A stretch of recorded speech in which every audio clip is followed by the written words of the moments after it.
కుంభకోణంలో ఈయన ఇరుక్కున్నాడా, లేదా ఈయనండతో జనార్దన్ రావు నకిలీ మద్యం తయారు చేశారా? ఎలా చూడాలి? ఇక్కడ వాస్తవంగా మద్యం అమ్మే వ్యాపారం అతనికి అలవాటు ఉంది.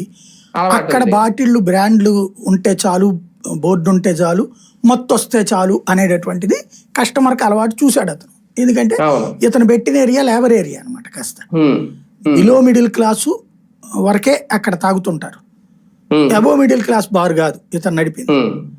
కాబట్టి అట్లాంటి చోట్లన ఇలాగ బ్రాండ్ ఆ స్టిక్కర్లతో వస్తే చాలనే లెక్కన ఉన్నాడు అతను. ఆ అనుభవం అతనికి నేర్పు ఉంటది.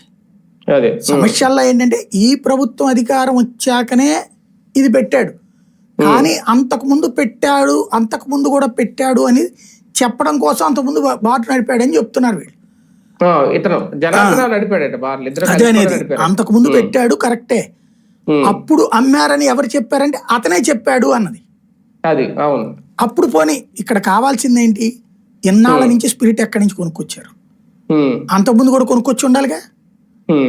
ఇవాళ జిఎస్టి సిస్టమ్ ఊరికినే గాల్లో రావు.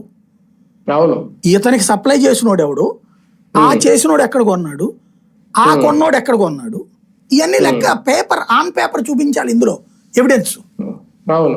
మొత్తం పేపర్ డాక్యుమెంట్ ఫెయిల్డ్. ఇక్కడ ఏంటంటే కేవలం వీళ్ళు పోలీసులు కదల్లారు దీన్ని వైసీపీ మీదకి తోయడానికి, ప్రభుత్వం చెప్పింది కాబట్టి.